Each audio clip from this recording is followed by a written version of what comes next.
Howdy all, it's Monday. It's the regular season is over with. The playoffs will begin in a couple days.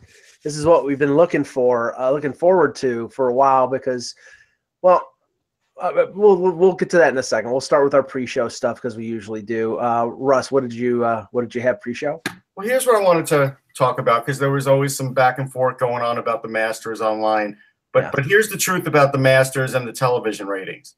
They're up 14%. Why are they up 14%? Because Tiger Woods was in it for a while, and that's why they're up. I went up and looked up the 2016 ratings, and they were a 12.4. Last year, they were a 7.6 without Tiger, and then this year they're up 14%.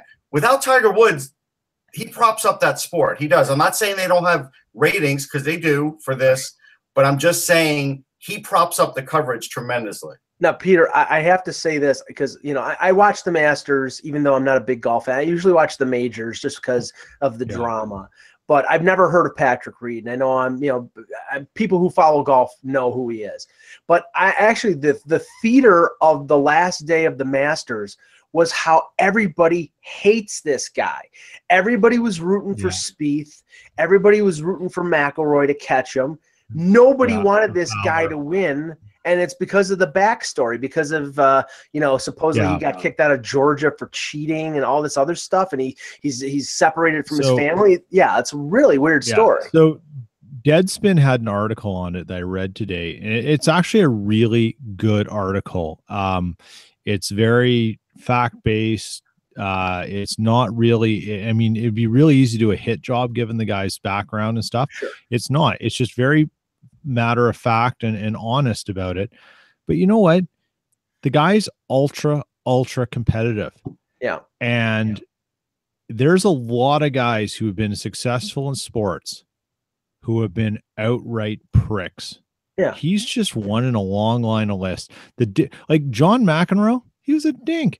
Yeah, he's a red ass. I mean, Jimmy Connors was even there's a whole host of Michael Jordan. I think Connors was like that at the beginning, but but then he came back around. Yeah, look, I was always a Connors guy. I was never a McEnroe guy. I always liked Jimmy. I was always a McEnroe guy. But there's a whole host of them. Michael Jordan, those guys. There's stories about everyone. Just pick your hero. There's some stench to him. And, in hockey too, there's guys who are just outright dinks. The thing with golf is that golf has this idea of etiquette around it, right? And that you shouldn't have these kinds of stories about guys. Well, it happens. It's a different breed now. He's 24. It's a cutthroat world. He's hyper competitive and he behaves that way. Maybe he'll learn, maybe he won't, but whatever. Move along. Yeah, I was just struck by like the ovation that Spieth got as he walked up the 18th green. It was like and then when it was Reed, it was like, I mean, nobody wanted that guy to win. So anyway, here's one last thing because we won't get into it on show, but Eck will get a kick out of this. So apparently, right now, John Ledecky's speaking. And Andrew Gross tweeted that there's no live stream available, or at least there wasn't last night. There'll be video afterwards. Like, if that's the way you want to engage your fan base, Eck, is to have video afterwards so everybody at work can't possibly watch it even on their phone. Eck, what we were gonna do is talk about all the teams in the Eastern Conference, like what happened on the weekend and the East, and then maybe do the West tomorrow because we want to devote equal time to the West. But yeah, that sounds good. And then I thought we could do our predictions Wednesday and Thursday. When the games are starting. We'll do half Wednesday, half Thursday, even though they don't all start Wednesday. There you go. Yeah, that sounds good. That sounds good. Let's go from there. Ready? Here we go. The date is the number 9. April 9. All right.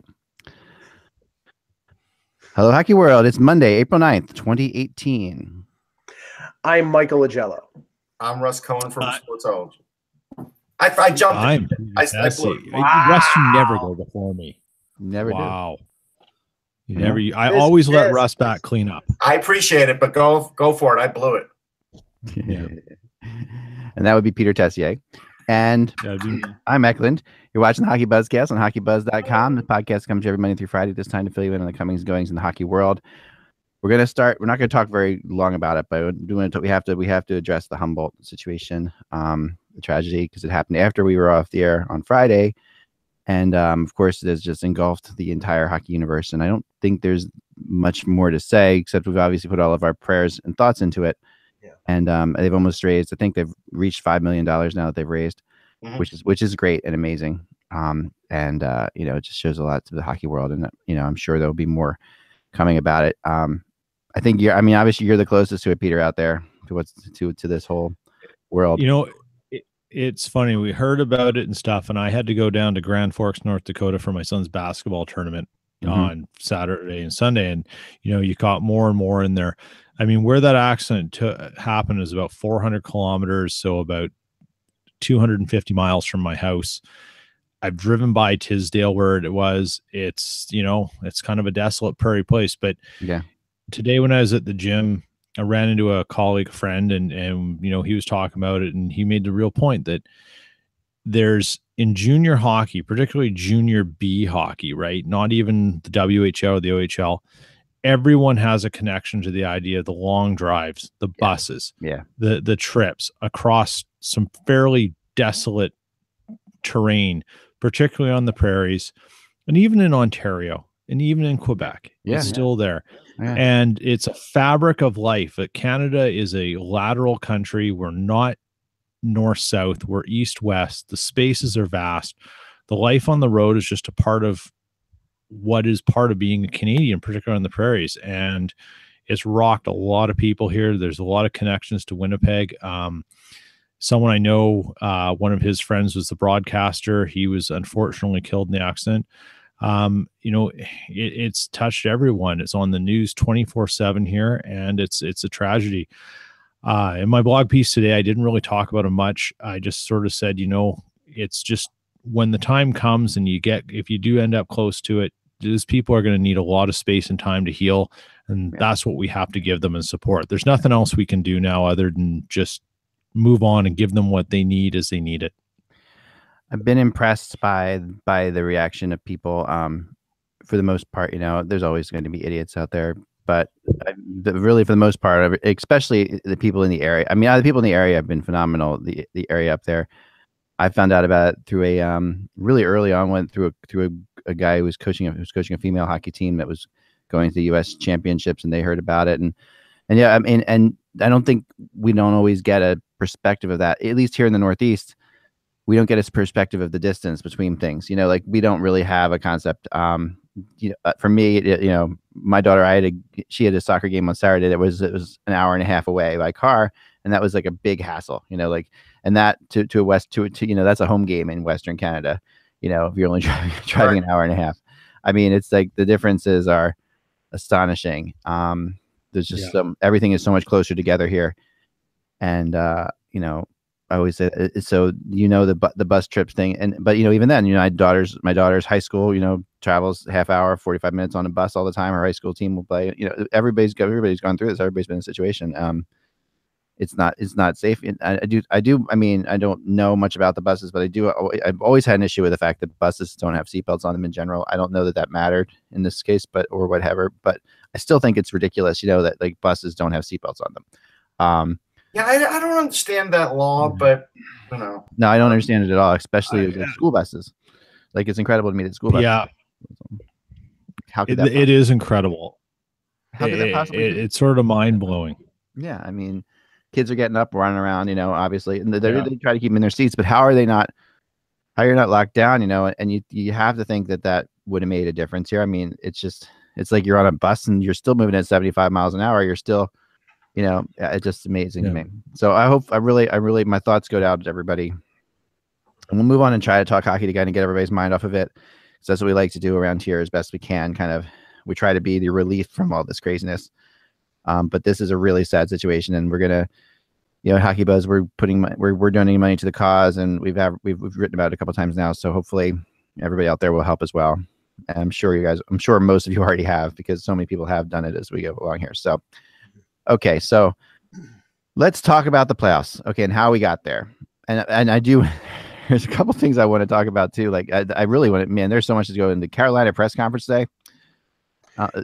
That is an insanity thing. The Carolina owner holding the exit interviews.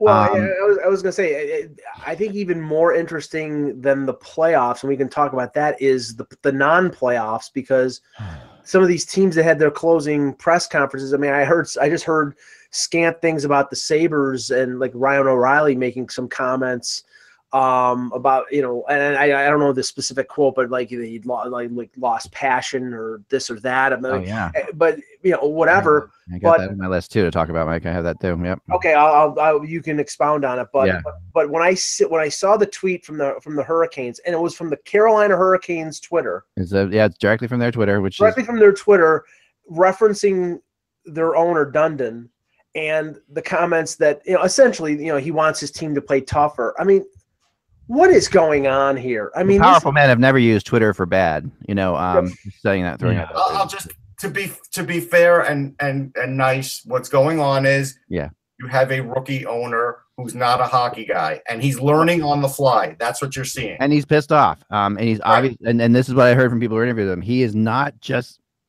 He's come in and he's ready. He is not the kind of guy who loses, and he's not the kind of guy who accepts losing. And he comes in and he wants really decisive people who are willing to take a chance. Like he's taking a chance. That was a whole thing about the GM being less, paying less. But part of that is on him saying to people, I never, nothing was ever handed to me. You got to take a chance. You got to show me you're willing to work for less, so that I know that that you really want this job versus just taking a job for money. You can argue. Obviously, that doesn't. I don't think that makes any sense. When you're not an expert in that field, nobody's going to work for less. That's the problem. That's the case. Not always, because there are only hockey teams, 31 jobs, right? So hockey teams are not hedge funds, right? Yeah, no, I know it. Not hedge whole culture, and we know that. If that was the case, he'd have a hire already. And I am the first, and I'm the first to say that I am not a big fan of everything having to be the culture of it all.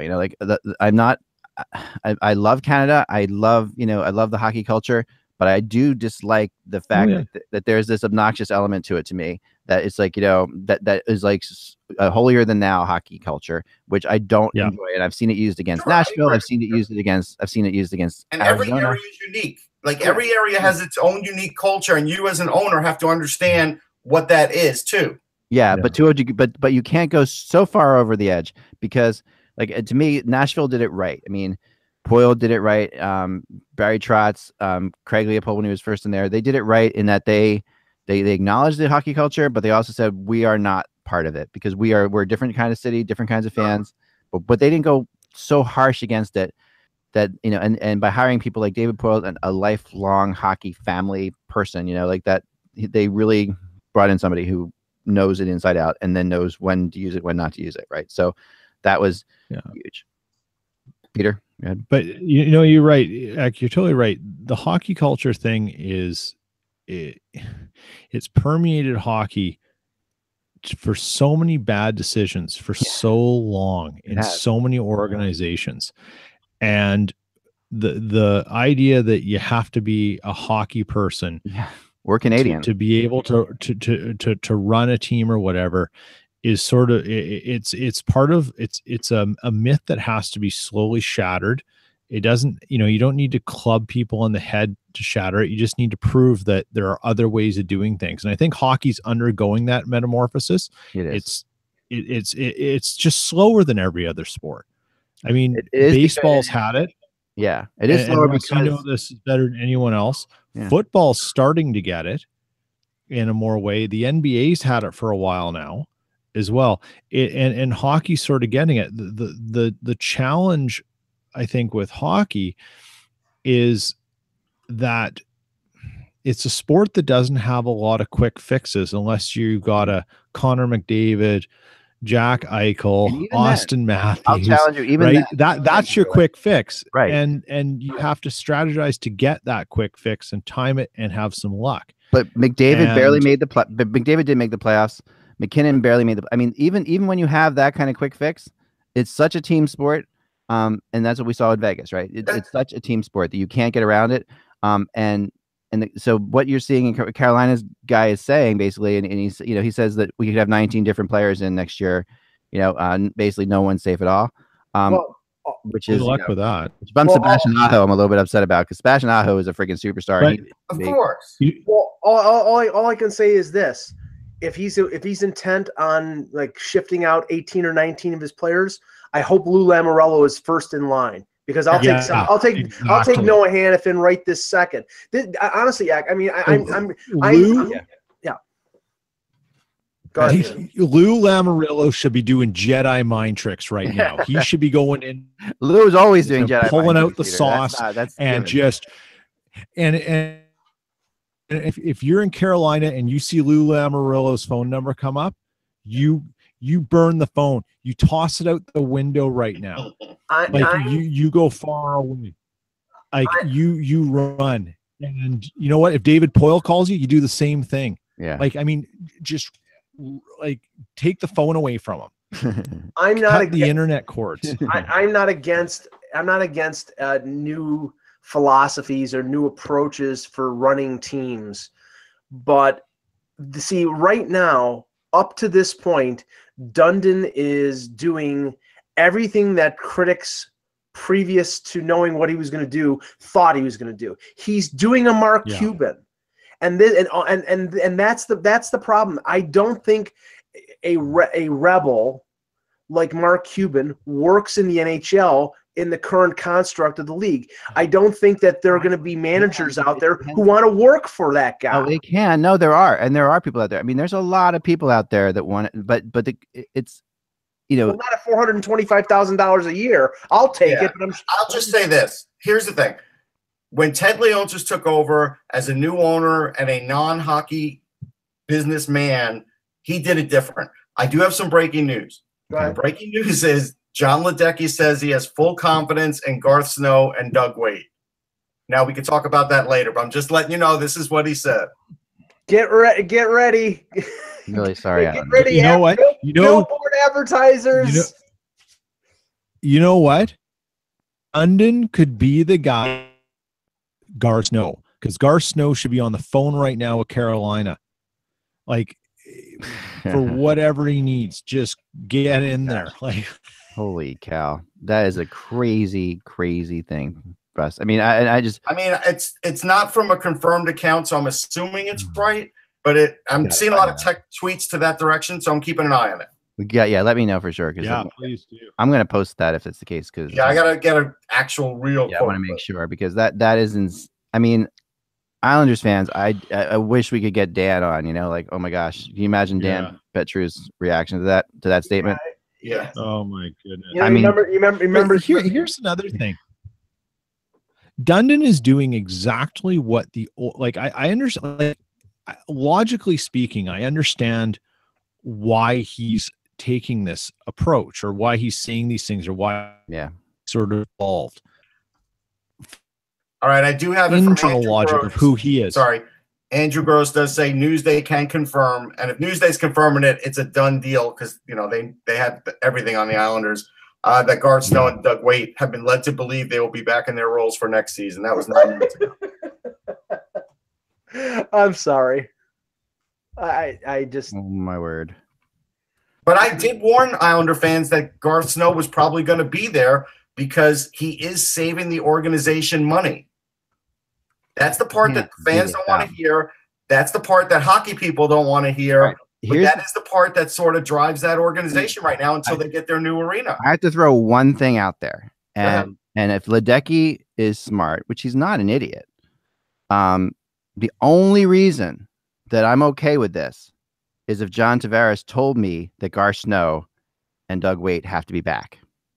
Well, you won't know that for a couple of weeks. That's the problem. Yeah, but to me, you know what I mean? To me, that the only situation here that makes any sense. Actually, that's not okay, because if I'm the owner, I still would tell John Tavares, I will pay you. It's not okay, but no, it's not okay. But where they are with John Tavares right now, it doesn't matter. It's not okay. John Tavares has to understand he doesn't run the team.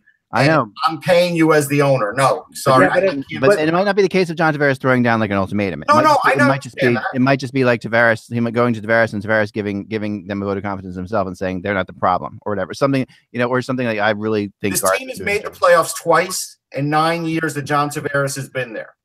You can't give a vote of confidence to that. You can't. That's just. I mean, honestly, and I'm taking the side of the Islander fans here. The management of Garth Snow when it comes to his actual roster borders on incompetence. I mean, they've gone for 2 years without a number one goaltender. It's cost them a playoff spot. They had a defense that was riddled by injuries. He did really nothing to address it. He promoted from within, brought up Pulak, but they really didn't do anything to address the situation. No, they have a boatload of young forward. I mean, I'm talking about this year, Russ. Right, me too. No, I'm saying they had one of the best offensive teams in hockey, and they let it go down the drain. Yeah, and I mean they're I don't know if they're managing their prospects well. You don't hear anything about Del Cole. You don't. Obviously the Hosang situation is disastrous. That's in flux. I can tell you that's in flux right now. Yeah, and they're probably going to have the Calder Trophy winner in Barzal, and they have a group of good young forwards. But right now everything is teetering on the brink, depending on whether John Tavares stays or not. He's hoping to stay. That's his big quote. Well, he's hoping to stay. Wonderful. But, yeah. I mean, John, it's in your power. You can say, I'm staying. He wants to see what's out there, Mike. We all know it. Well, he can't. He's not within his power, actually. It's not. It is in power. What do you mean power? I'll tell you why it's not within his power. Because honestly, I mean, yes, he can always, if they offer him the money, it's within his power. Sure. But the honest to God truth is Tavares is worth X amount of dollars. It's got to be at least $10 million a year. And if it's not $10 million, the Islanders aren't going to lowball John Tavares. They're not going to go to him and say, we'll give you $6 million about that? Because I'm not so sure. We'll give you $6 million if you stay. That's not going to happen. No, they're not going to do that. But the idea is, if John Tavares said at breakup day, I want to stay, not I'm hoping to stay, then that would put the proper pressure on the Islanders to make this offer public and make an offer. But he's not doing that because I don't think that's his number one intention anymore. Let's extrapolate from hoping. You can make a Muppet face, but I'm telling you that's let's extrapolate from what hoping to stay means. Hoping to stay means they have to do something to get him to stay. And if that's the case, that means they're not good enough right now. Maybe they just did something to get him to stay. Nah, well, maybe they just said, maybe they. I mean, there's always more to the story, and it makes zero sense. And you're talking to a guy who Garth Snow and Doug Weight are both great. I mean, these are people that I both admire and like, and have known, and for a long time, and have communicated with for a long time, both of them. There was a time when Doug Weight and Billy Guerin were, in St. Louis, and these guys punked me in the locker room one time just for fun. I mean, these are guys I go back with. So it's like, but even I, and even Doug Weight would have to know that there has to be change here that's needed. I mean, even Wayne Dubowitz, who made the playoffs with the Islanders once upon a time, was a better goalie than what they had in net this season. Yeah, and they finished the year with Christopher Gibson, who was third string on the Toronto Marlies 3 years ago or 4 years ago. Yeah. It's one thing to not be able to address a situation. It's another thing to be beaten over the head over and over because your goaltending is not good and doing absolutely friggin' nothing about it. And that's where I don't get it. So, I mean, they can be the nicest guys in the world, but again, I think Garth Snow should be fired for mass incompetence. And it's not happening. And then, if that's the case, then the blame for this transfers to Jonathan Ledecky because he's letting people who are not competent for the job running the team. Just remember, he's the anti-Dundon. Yeah. Anti-Dundon, right? Like he's the antithesis of it. It's just like it's. But well, yeah, I guess here's the thing with Tavares. Tavares and his agent have told the Islanders where they're at, and they knew this before having your exit meeting with your coach and GM. This isn't news. So whatever comes out right now after the exit meetings, I mean, take it with a salt lick. Yeah, this is PR. So we're not even worried about the players, Peter. We're just talking about management because to me that's the most important. No, but we were talking about Tavares. So the management has to decide what are we going to do to convince this guy to stay in Long Island or with the Islanders? That's the question they have to decide now. What are they going to do? Yes. And if you're his agent and you're his advisor, you're going to say to Jonathan, you're going to say, here's the plan that Ledecky and Snow gave me. Here's what they're going to do. And Tavares is of that caliber of player that you'll get the plan. He's not a fringe UFA that, oh, well, yeah, we see you getting 18 minutes a night with this guy and blah, blah, blah. Oh, it doesn't happen. Right? Like the plan is this. This is what we're going to do. This is our offseason moves. This is how we're addressing this weakness, and this weakness. And if Tavares' agent isn't having that conversation, he's not doing his job. He's missing. All right, here's some more because you know if this was Crosby, Pat Brisson, he'd have had Snow fired. Sure. Right? Like, I mean, like that's the thing. I don't know who Crosby's agent is, or not. Sorry, who Tavares' agent. I'm not sure who it is. It's one of those groups. Crosby. I think it's Newport. I think it's Newport. Brisson. Yeah. Brisson. Yeah. Pat Brisson. Here's the breaking news. So, and again, I'm pretty good friends with Andrew Gross. Everything he says is legit. Like, you don't have to worry about it. He did just tweet, it's a shame that John Ledecky would not take questions. He didn't take questions either? He did not take questions. That's one thing. Okay. Then you got the other thing, and he says, though both GM Garth Snow and Coach Doug Wade have expressed confidence they are returning, co-owner John Ledecky's statement that all in the organization will be evaluated may run somewhat counter to that. So even at the press conference, there's confusion. So we don't know. Well, one thing we do know, it's a day-to-day thing, Eck. We know today what it is. Yeah. We don't know what the owner had a statement, but he wouldn't take questions. I feel bad for Islander fans. I continue to feel bad for Islanders. And you really should, because this is more than just I mean, the Islanders fans have been put through hell, put it that way, and for way too long. I mean, going back to long Uniondale Coliseum, what's going to happen there? The Lighthouse Project, the ownership. Then you bring in this new group. Then you go through this. Then you don't make the playoffs. And you make the playoffs once. Then you trade this for this player. Then you move this player around. And then you move to Brooklyn. And now you got to get yourself to Brooklyn to watch a game, which is a big friggin' deal, for Islanders fans, because they don't live in Brooklyn. And it's now you have your free agent hanging out there, and no one knows what the hell's going to happen. To your captain, your best player that you've had, the guy who's supposed to rebuild this whole franchise. Yeah, and honestly, I see this playing out like Stamkos. I see it going to late June with him not signing a contract and taking offers and taking meetings with other teams. And if I was John Tavares and I get offered $12 million by San Jose or Vegas, see ya. This is a boat of incompetence right now. The fans are looking for something today, right? They were looking for a message. They couldn't find it because they didn't have it on a live stream. But that tells you Twitter. They're looking for a message. All Ledecky did was sincerely apologize and said he will evaluate things. But again, they've been evaluating for a long time, and if you're Islander fans, it's hard to hang on to that. No, let's transition to the Rangers, because there was. Yes, let's do that. And so much happier there. I was disappointed. I was disappointed, Russ, because I like you thought that would be a battle that last game of the season. And man, oh man, that was real. That was talk about one of the worst Ranger games I've ever seen in my life. It was one of the worst hockey games. I mean, the Flyers had 17 shots at the end of the first period or whatever. Yeah. And the Rangers had 17 shots for the game. Lundqvist being hung out to dry. It's just not even trying. Like VC gets a clear, like wide open shot and just kind of like flubs it. With barely any, just like players doing things that just made no sense. I mean, I thought the only guy that was playing was Shea. He's the only guy who was really trying. He played well, and I thought Elias Anderson played well.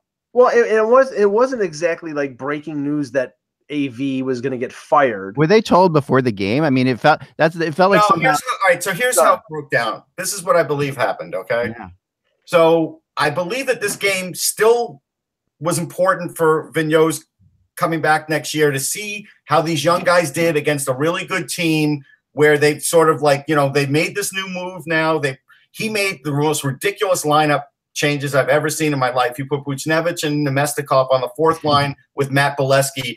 The minute I read that sheet, I knew there was a problem, but I said, hey, I still think if the Rangers were to win this game or have a good effort, that he might be back. Once it was 4-0, I was writing on Facebook, he's not going to be back. So then we go into the locker room, And I saw initially Henrik Lundqvist was like trying to get his thoughts together. He had his head on his hand for a few seconds, and he was thinking heavily. And so we went to other players. All the other players are not on board with the whole rebuild. Anybody they spoke to, they all want to make the playoffs. They are coming back next year with that in mind. Now you get to Henrik Lundqvist, and he says, "I addressed the team." Now the minute he said that, I was like, okay, he's gone. I didn't write it or tweet it because I was getting the interview. But in my head, when Lundqvist says, "I've addressed the team," I knew the coach was gone. Yeah, that is a crazy thing to hear from a player in the locker room. That's like, especially from Lundqvist. Yeah, that's something. And the news that came out today that Eck reported. Yeah. And other outlets as well. Now let me just say this. Go ahead. St. Petersburg got eliminated on the weekend, so which by itself is pretty astonishing. But continue. Right, they lost to CSKA. So I mean, but that ends Kovalchuk's contract, and he said he was coming to the NHL. Now, Russ, can a contract be signed now? Nope, he has to wait till July 1st. Okay, I don't know about that. Yeah, I believe he does. I asked somebody about that. I'm going to find out for sure, and I'll find out for sure. But I believe he has to wait till July 1st. A player that's not currently under that's not that's a certain age, I think, and from the you can sign players from the Swedish league at any time. I mean, I'm trying to think back. I've seen players signed. Well, I mean, the Leafs signed. You don't have to wait to sign the college kids.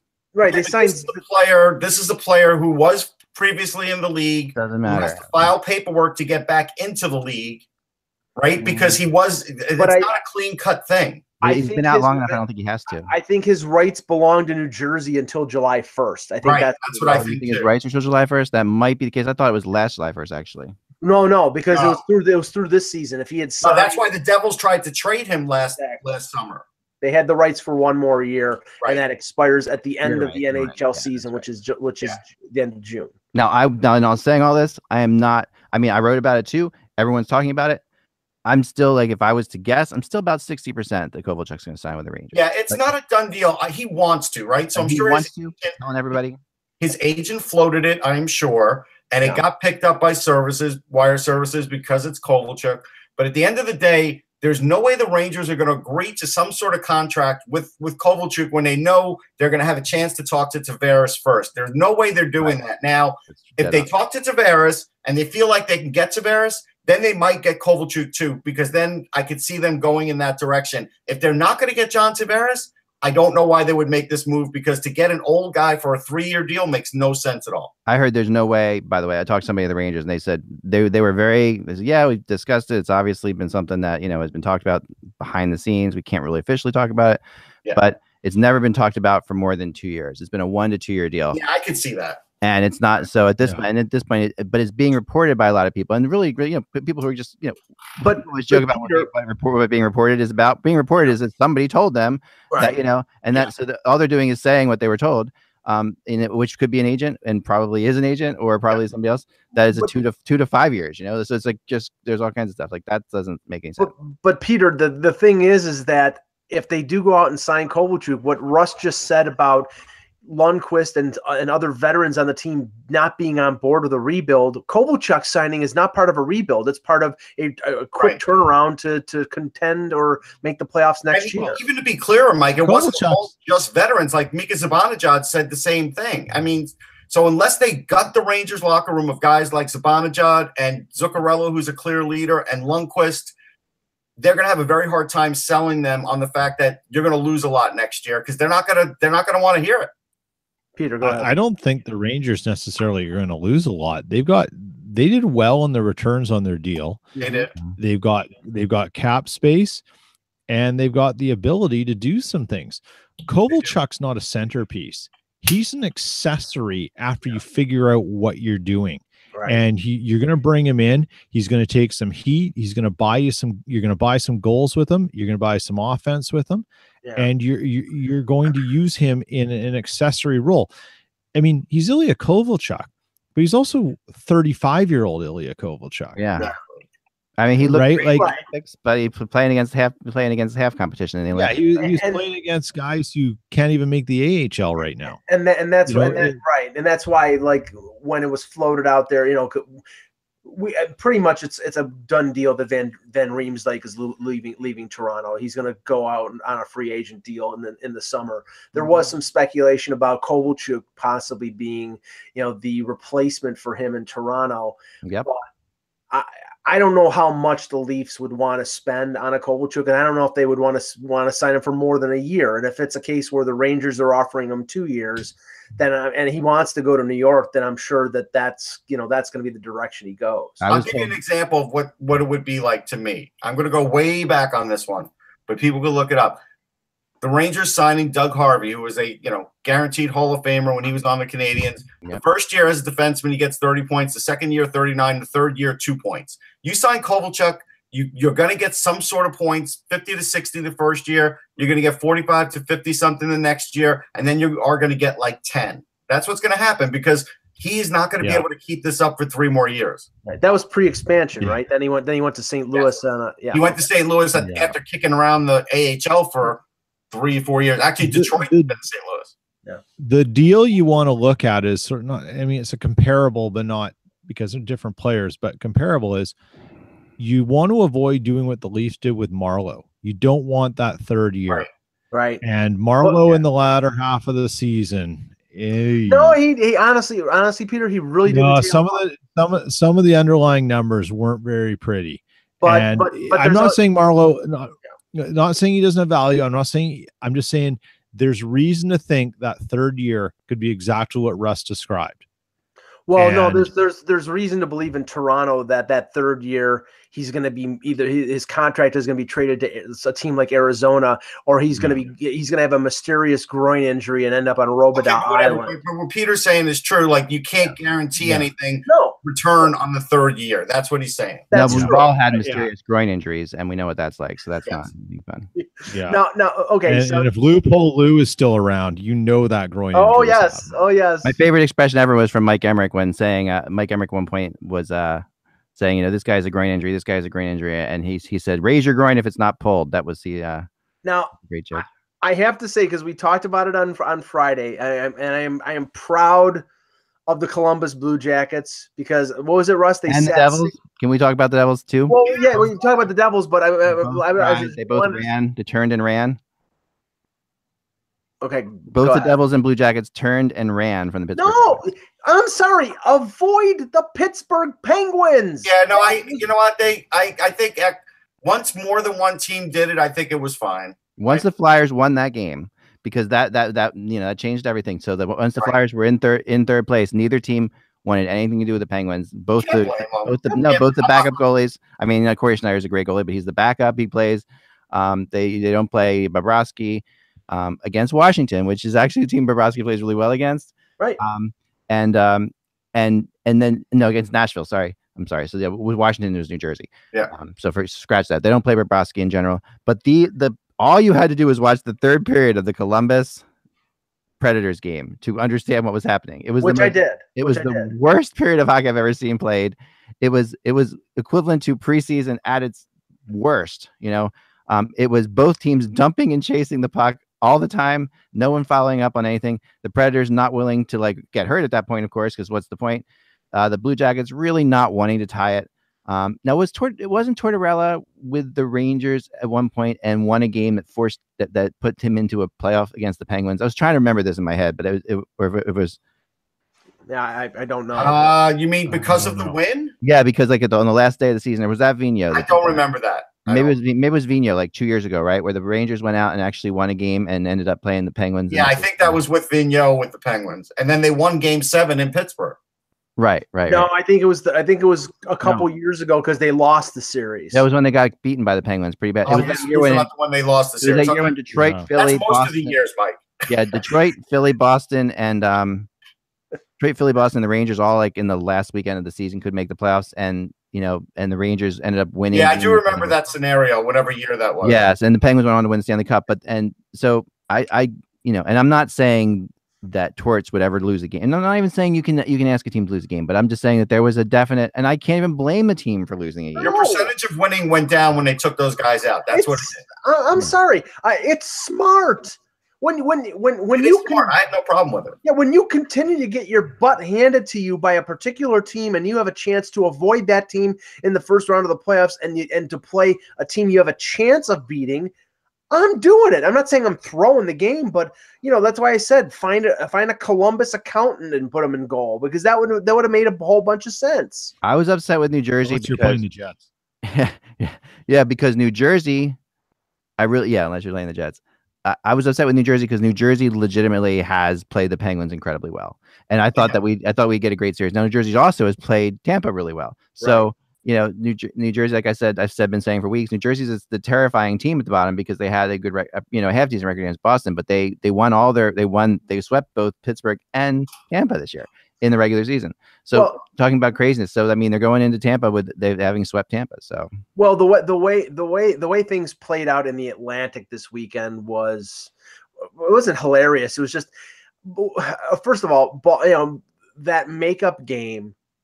It was really unfair to the Bruins because the Bruins played 5 games in 8 days. They played two. I think they played 2 back-to-backs in the week. Yeah, but the Panthers did the same thing. Panthers played a crazy.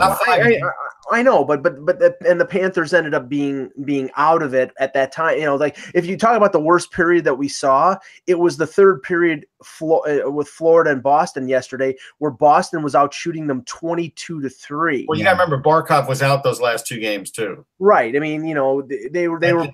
And it was Luongo of all people. Reimer got hurt. It's right. Reimer got hurt. But Luongo's making all these saves in the third period. Yeah. And Luongo, who like with the joking, was always couldn't stop a beach ball in Boston in that Stanley Cup final a few years back. Right. Stoning the Bruins through that whole end of the game. Well, the funny thing was Tampa, and everybody who was enthused about Tampa going to the Stanley Cup final, there are reasons to hesitate right now because they played back-to-back Friday, Saturday. They played Buffalo, and they played down to the Sabres. The Sabres were losing 4-2 in the second period. Tampa had that game, I think, wrapped up, and they let Buffalo back into the game. And Buffalo was playing fast and loose. They were playing all the rookies. Nylander was playing. Middlestat was playing. They came back, took a 5-4 lead going into the third period, and Tampa finally woke up, scored 2 goals in like 35 seconds, and ended up winning the game. And then they play Louis Domingue in the second of back-to-back in Carolina, and they get a late goal from Palat to tie the game and get a point.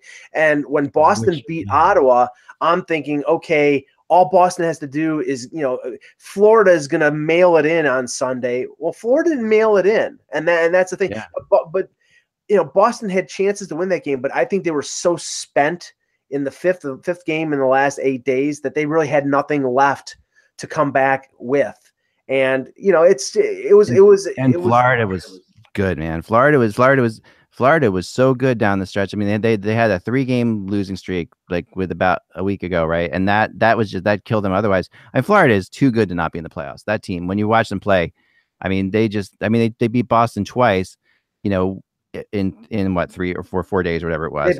Twice in the last 3 or 4 days. Yeah. So I mean, and they just, when they played, they're so fast, they're so quick, they got so many great young players. I mean, that's the best team I've seen not make the playoffs in a long time. Well, those 2 teams at the top of the Atlantic Division both like hobbled into the playoffs. Boston lost 4 of their last 5.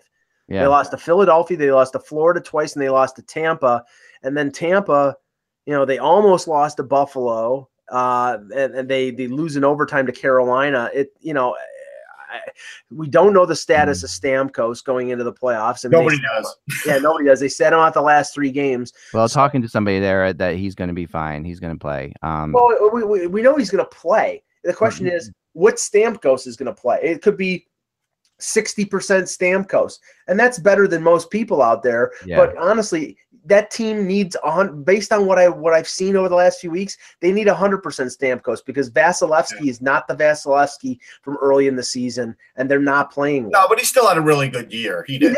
He had a great year overall, and he saved a lot. He had the most saves in the league. Russ, he's not going to be a top 3 in the Vezina. He's not going to be a finalist. And I thought that was I don't know about that. Well, Rene, Bobrovsky, Hellebuyck.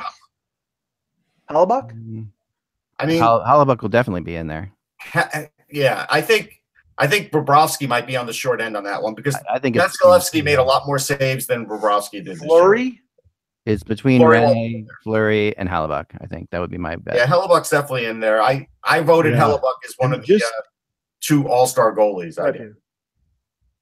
Go ahead, Peter. Yeah, I mean, just because he set a record, right? Like, I mean, you got to give some props to that. Yeah. It's a big record. It's not an easy record to do. No, it's a hard record, actually. Yeah. There is one more bit of breaking news, and this is important because this is also going to affect the John Tavares situation.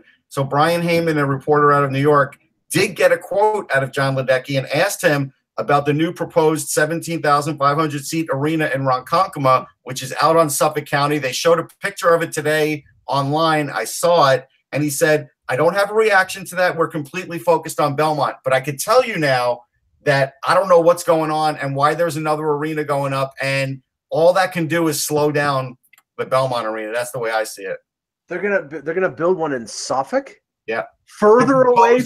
It's proposed, Mike. On Long Island, proposing is like like being engaged for 10 years. Yeah, which a lot of girls on Long Island are.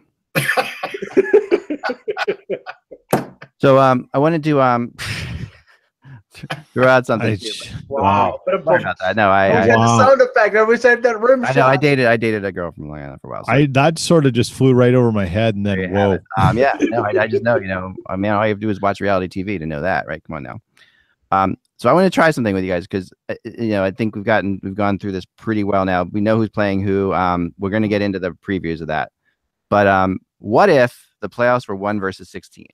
All right. So just because I mean, I just think it's kind of a fun little experiment to do. And who would be playing who? Okay. So in this case, because I don't think 1 versus 16 is the way to go, but I do. It is interesting because you definitely get a more.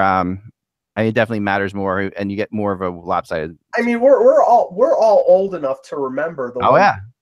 Do you remember those best of 5 series or 2? Remember that was no. Originally it was best of 3. Best of 3, yeah. Best of 3. I remember a lot. Toronto, Atlanta. There was a Toronto, Los Angeles first round, I think in 77 or 78. I mean, Buffalo, Minnesota in the first round, a best of 3. Just bizarre matchups. So the first matchup I give you, the Nashville Predators hosting the Florida Panthers. 1 versus 16, because Florida finishes a point ahead of Colorado. Oh, okay. So, you know what? Yeah, no, they don't deserve it in any playoff format. All right. So next up, you would have the Winnipeg Jets versus the Jersey Devils. That would be that. I bet you the Jets. That might be interesting. Actually, nah, they would sweep them. That would be an unbelievably 5. fast series. I mean, speed would be insane in that series, as it will be in Tampa, New Jersey. But Jets, New Jersey, would be crazy. Keith Kincaid would run out of emojis. Jets in 5. Tampa Bay plays Columbus. I think Columbus have a chance. That could go 7. Go 7. I think so too. Boston would play the Flyers. That would go 5. Whoever gets up 3-0 will lose. That would go 5. Vegas would play the Kings, which is where they're playing anyway. Yeah, that's the one that they got right. The Battle of Royalty. I'll tell you, and I'm not going to give away. Well, this will sort of give away my pay. There is no team. When we'll talk about this tomorrow, there is no team more unlucky in terms of who they ended up matching up with than Vegas, because I think LA was the team that they least wanted to face. But anyway, continue. Yeah. So far the travel so far, I mean, Nashville, New Jersey, I'm looking at traveling because that's always the argument, right? So travel, Nashville, Florida, not too bad. Well, the Winnipeg, New Jersey is not a great trip. Not a great trip, no. It's not, you know what? It's not that long. Not terrible. I mean, it's really, it's like another half hour. Are there Chicago to Winnipeg direct flights?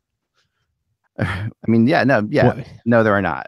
Okay. Yeah, there have to be. There have to be Chicago to Winnipeg direct flights. Absolutely. Yeah, Chicago Winnipeg has direct flights all the time. You always have to include Dallas in it because then that screws up the time zones and everything. But now you got a good one. You got a good travel one here. You got the Washington Capitals hosting the San Jose Sharks. Oh God. Oh. For the first round, it's not even worth it. I would cancel the series. Yeah, let's just hope the games don't end. They end at 10:30 so they can get out of that San Jose airport before the curfew. Then you got the Toronto Maple Leafs hosting the Pittsburgh Penguins. Thank God we're not doing 1 versus 16. Which happens if it's 1 versus 16, and happens if it's 1 versus 8 in the division in the conference. The Penguins the hot dog series play them as well, right? And then your 8-9, which is always toughest, is Minnesota Anaheim. So, it's interesting though. That'd actually be a fun series. That would be a good series. I always like to do that because I kind of think it's kind of fun to see. You know, obviously it's not happening, but it is. I did like the 1 versus 16. I remember the Flyers in the best of 3 against the Oilers, right? That was before the Oilers were their first or second year in the league. Well, I'm a little surprised. Now we had we had Vigneault. I'm a little surprised that we haven't had more now.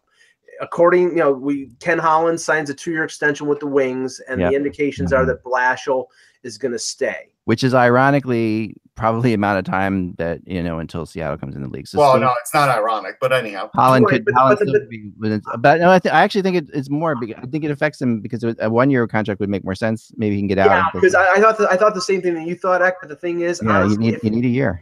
Yeah, right. You need to be able to build up an organization. So if he's GM in Detroit, he won't be able to do that. So I think he would. Well, it won't be him doing it, but they can bring in a personnel guy and then just wait on him. It's not, or unless he goes in as a team president, you can just walk in as a team president, right? But so yeah, I don't know why I forgot where I was. All right.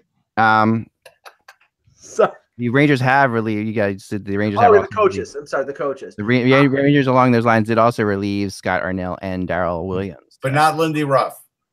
And we'll talk to Lindy Ruff about his future. And it was ironic in that game. I mean, I don't know. They kept going to Lindy Ruff in that when you're watching that game on TV. It was But just looking at the East. Okay, obviously, I think Babcock is safe in Toronto. Cassidy is safe. Cooper is safe. Bugner is safe because it's his first year. So is Housley, even though they finished 31st, the first team ever to finish 31st.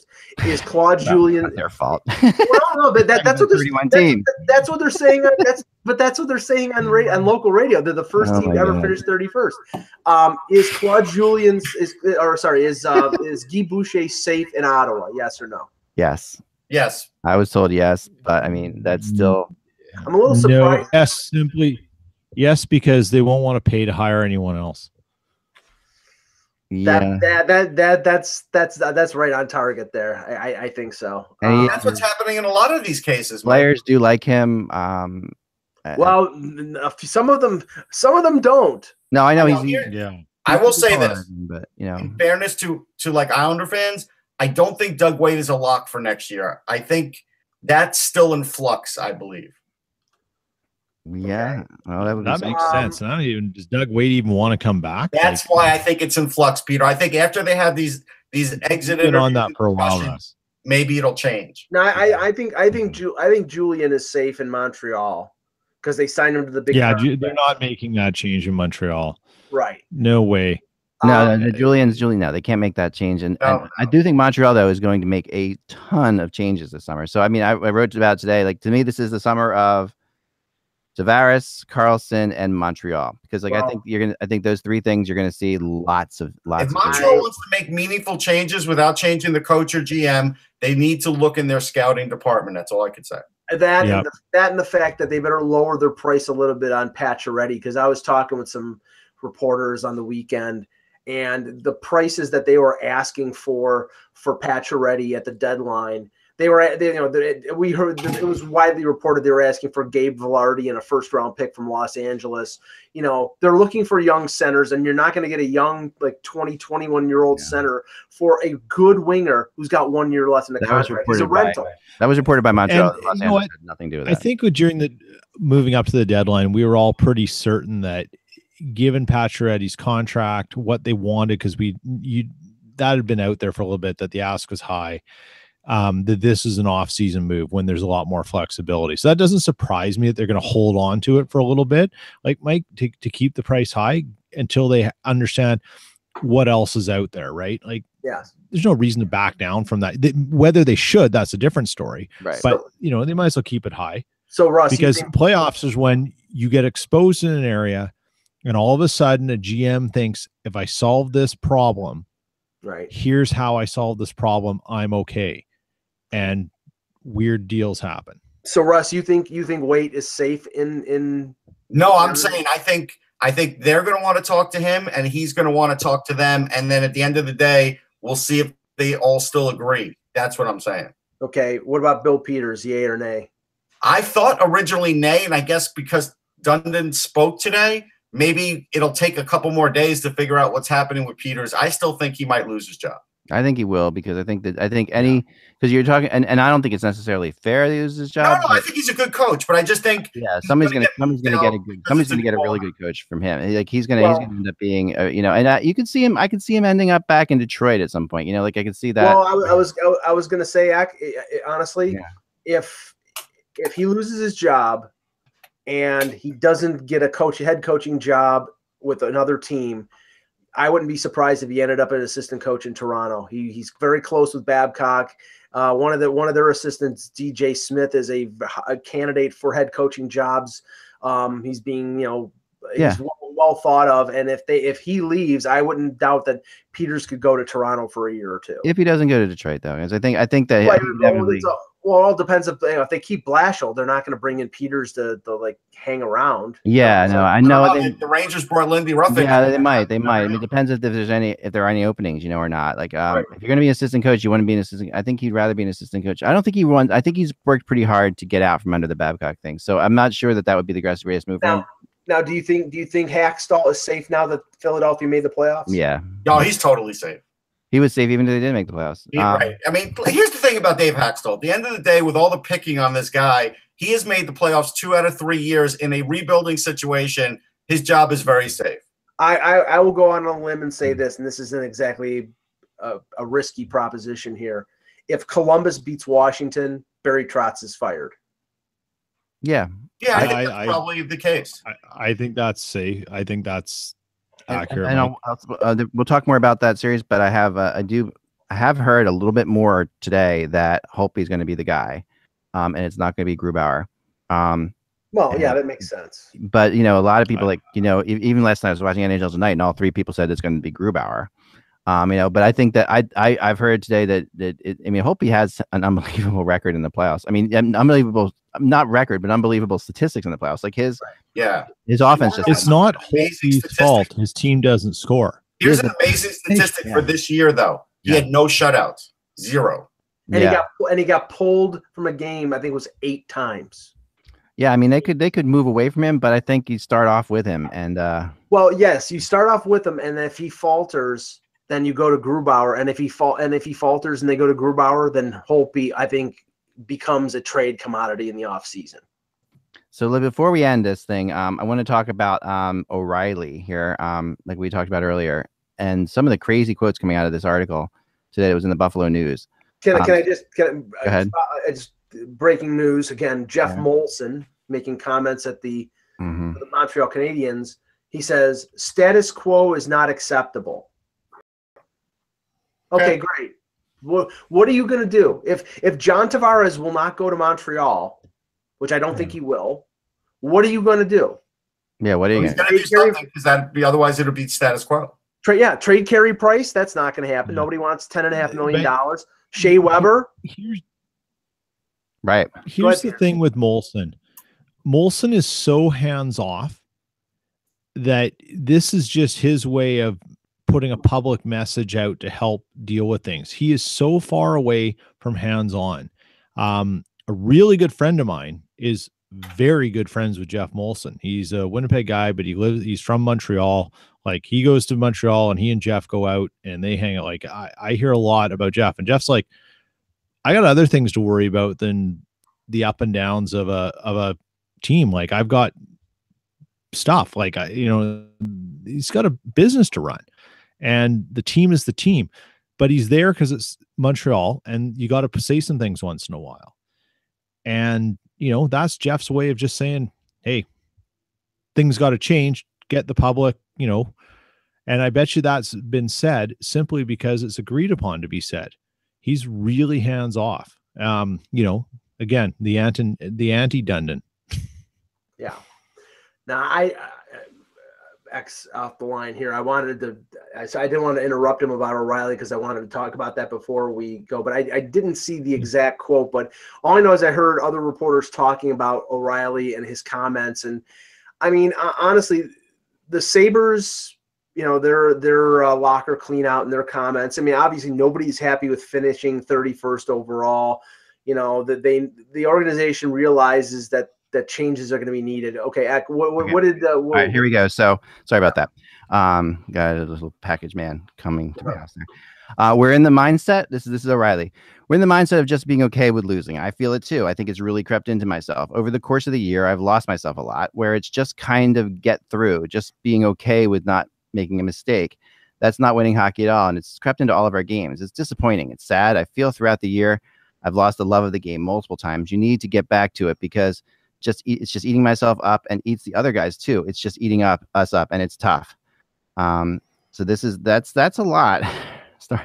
I mean, this is a guy who used to say, they brought him in because he was a guy who hates to lose. Like he was a really character type guy like that.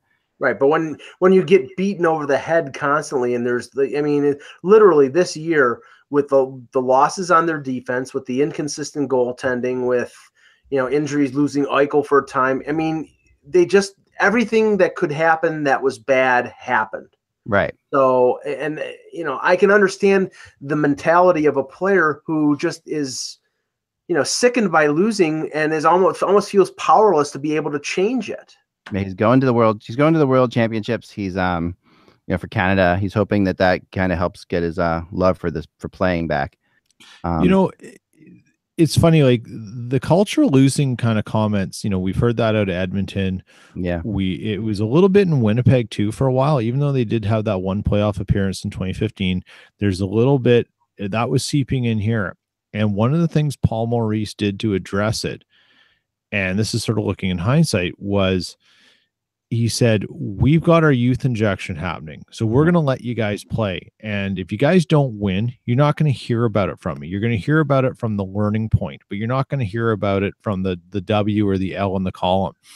And he allowed the guys to play hockey and make mistakes but be hockey players. And one of the things, and this is last year actually, and one of the things he said is I'm not trying to teach these guys offense. The offense comes to them well. Oh yeah. He goes, we've got to help them in the other things and let them make their mistakes so we can show them what not to do.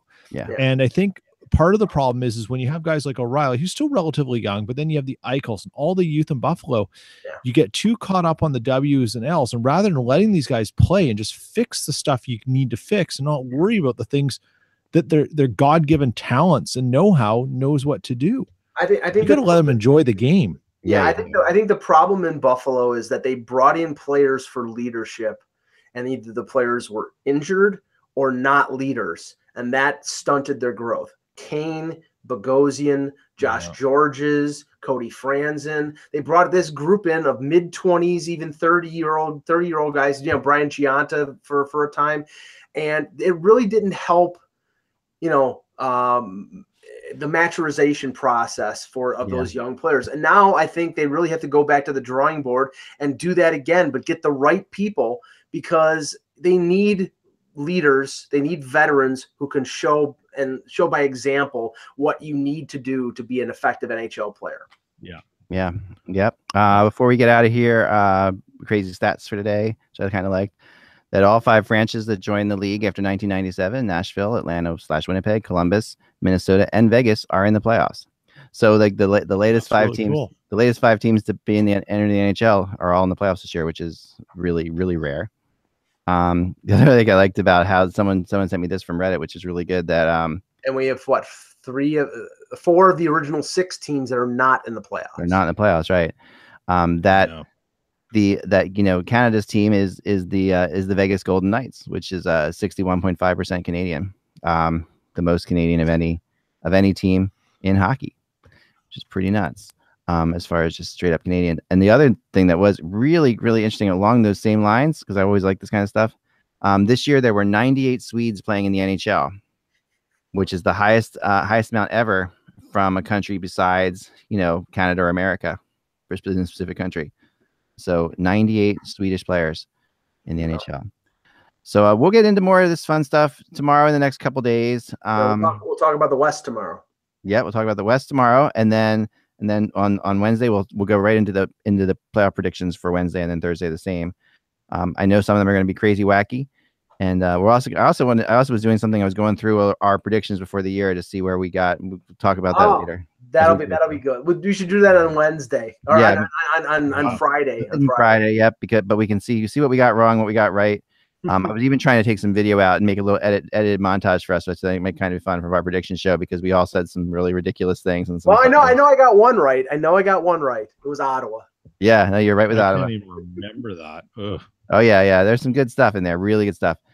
But for now, hopefully, we only have two more. We only have tonight and tomorrow night, hardest nights of the year, because then Wednesday's Christmas begins, and then we have a great two weeks of solid of awesome hockey ahead of there. So get as much stuff as you have to get done, all your chores done tonight and tomorrow night, so you can sit up and stay up late because you're not going to sleep for the next 2 weeks. Remember, without the buzz, it is just hockey. We will talk to you later.